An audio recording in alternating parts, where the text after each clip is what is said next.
আসসালামু আলাইকুম। সবাই কেমন আছেন? আশা করি ভালো আছেন। আলহামদুলিল্লাহ আমিও ভালো আছি। আজকে আমি আপনাদেরকে দেখাবো বাচ্চা পালন, কীভাবে বাচ্চা পালতে হয়। এই একটা কার্টন আছে, কার্টনের ভিতরে বাচ্চাগুলো রাখা হয়েছে, সাথে বাচ্চার মাও আছে, যেমন মুরগি। বুঝতে পারছেন?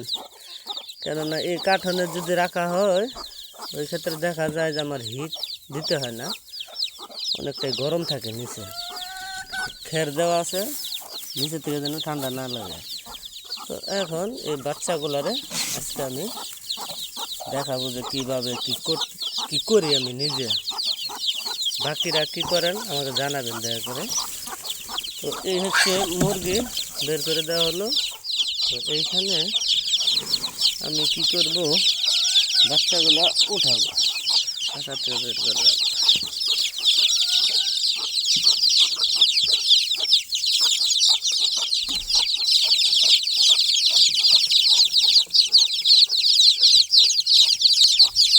কি সুন্দর কেচের মেচের, খুব ভালো লাগে শুনতে।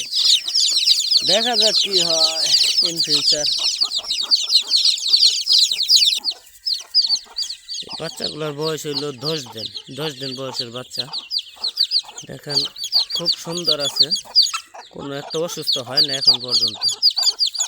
আর এগুলোর বয়স হচ্ছে 3 দিন, 3 দিন কিংবা 4 দিন।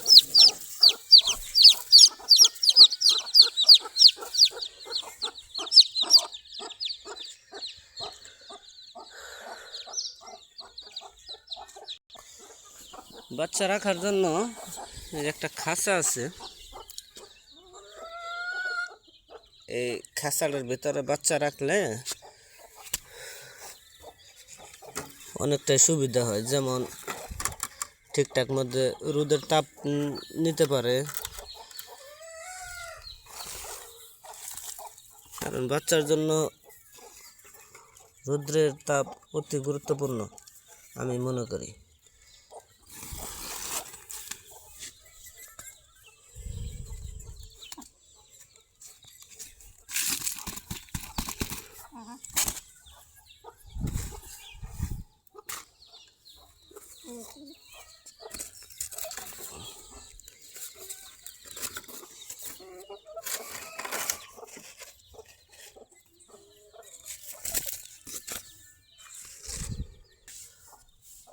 বোতল কাইটা খাদ্যের পাত্র বানানো হয়েছে,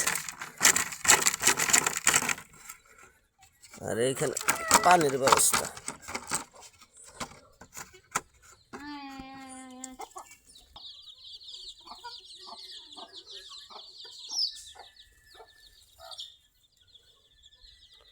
উন্মুক্ত পরিবেশে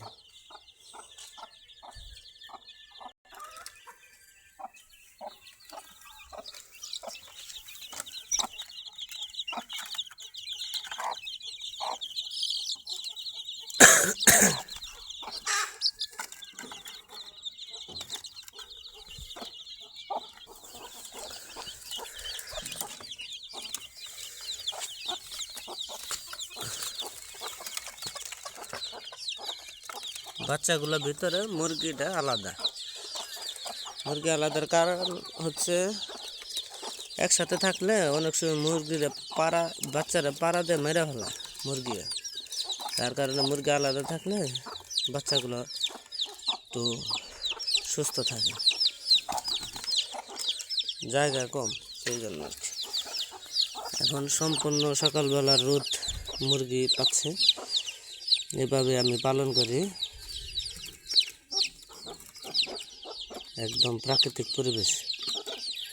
আপনারা কীভাবে পালন করেন দয়া করে কমেন্টে জানাবেন।